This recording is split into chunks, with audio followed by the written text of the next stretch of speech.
a importância da personalidade jurídica para a Eireli? Olha, é muito importante esta criação desta empresa com personalidade jurídica. Por quê? A personalidade jurídica, ela cria um limitador para a responsabilidade do seu titular. Então, ele não irá responder com os seus bens pessoais pelas dívidas que forem daquela pessoa jurídica. Mas existem exceções. Então, quais são essas exceções? Se houver a desconsideração da personalidade jurídica, daí o que acontece? O seu titular, ele vai acabar respondendo, então, pelas obrigações daquela empresa. Por quê? Porque houve uma violação da lei. Se eu tenho a desconsideração da personalidade jurídica com base no artigo 50 do Código Civil, se houver uma confusão patrimonial ou um desvio de finalidade, o que é confusão patrimonial e que na Eireli não é nada difícil de acontecer, a pessoa acaba misturando os bens da pessoa jurídica com os bens da pessoa física. Então, a pessoa jurídica acaba pagando contas do seu titular, o seu titular acaba pagando contas da pessoa jurídica, acabam sendo confundidos os patrimônios. Então existe uma confusão patrimonial. Ou então existe um desvio de finalidade. Vamos imaginar que essa Eireli, ela é criada com o objetivo de sonegar impostos. Então a sua finalidade, veja, a causa da sua criação é uma causa ilícita. Tá? Então o que acontece? Eu vou ter o seu desvio de finalidade, né? Você não pode constituir uma empresa com a finalidade de sonegar impostos. Então eu vou ter o quê? Eu vou ter a desconsideração da personalidade jurídica.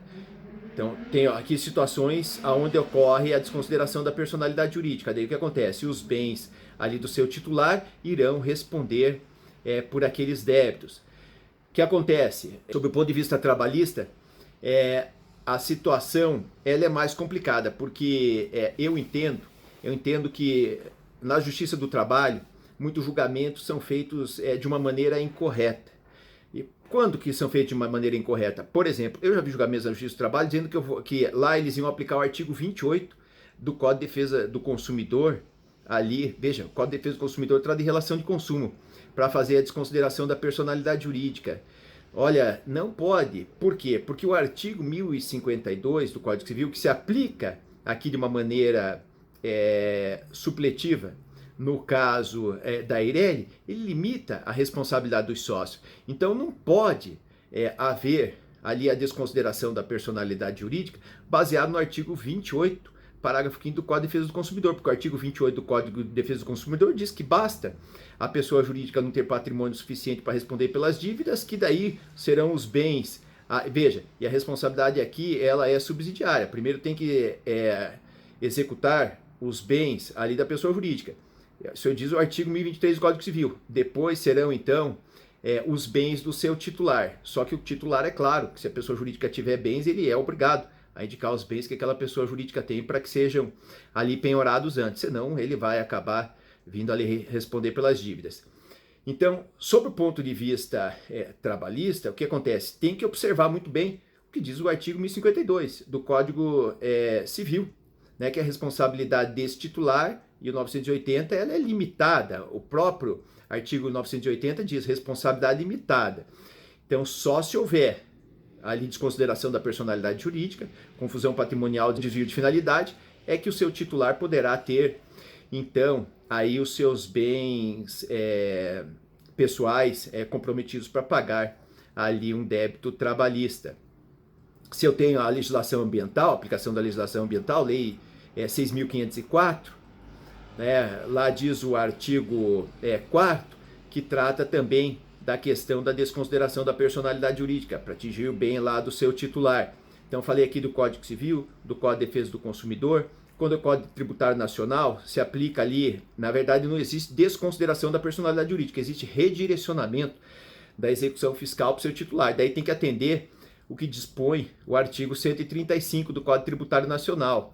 Também existe o quê? Exige uma violação da lei, por exemplo, sonegou impostos, ou então de uma violação daquele ato constitutivo, né? Porque não é um contrato social, porque não tem sócio, do ato constitutivo, ou então, no caso ali de uma dissolução irregular, tá? Eu vou falar sobre esse tema mais para frente, da questão da dissolução irregular. Então, são esses os casos aí que vão buscar, então, responsabilizar pessoalmente o sócio, tá? Desculpe, sócio não, o seu titular. Sócio vamos chamar da sociedade unipessoal de responsabilidade limitada. Aqui o titular das cotas sociais, porque tem cotas sociais, a gente vai ver isso daqui para frente, tá?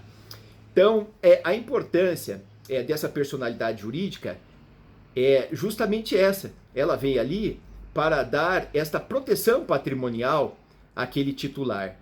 Tá? E o que acontece? Essa limitação de responsabilidade, que foi criada com a sociedade limitada em 1792, na Alemanha, justamente ela veio com a finalidade, porque antigamente só existia a sociedade de nome coletivo, onde os sócios eram pessoalmente responsabilizados, e ela foi justamente criada, a sociedade limitada, para limitar, colocar um limite à responsabilidade daquelas pessoas que se envolviam com uma atividade empresarial. Então é importante estar atento a isso, para que não voltemos, então, a antes de 1792. Lá não existia responsabilidade limitada, né? Então a gente não está progredindo no direito, estamos regredindo, né? Porque era assim antes. Antigamente não existia responsabilidade limitada. Depois justamente criaram a sociedade limitada para criar, através dessa personalidade jurídica, a limitação da responsabilidade dos seus sócios, e aqui no caso da Eireli, do seu titular. Então, se não houver fraude aí a lei, né, não poderá ser desconsiderada essa personalidade jurídica, mesmo na Justiça do Trabalho, porque na Justiça do Trabalho você não vai poder aplicar ali o Código de Defesa do Consumidor, que é uma relação de consumo com uma relação trabalhista. Tem que aplicar supletivamente as normas que tratam do direito societário. Quem trata do direito societário de matéria de sociedade limitada é o Código Civil. Então, o Código Civil ali que trata do assunto do direito societário. Então, tem que aplicar ali supletivamente a legislação do trabalho, o Código Civil, para essas situações aí, tá bem? Então, isso que eu tenho, meus comentários breves aqui, com relação a essa importância da personalidade jurídica para a Eireli. Espero que você chame aí amigos, amigas, para acompanhar essa apresentação aqui gratuita. Estarei aqui compartilhando com vocês, aí acrescendo aí o conhecimento que eu tenho. Como eu disse, você viu no primeiro vídeo, conhecimento que eu tenho aí, né, de ter estudado na França, na Itália, e também experiência prática, conhecer aqui a doutrina brasileira, o direito societário, e estar passando essas informações para você, tá bem? Então, espero que você compartilhe esse vídeo e te aguardo lá no próximo.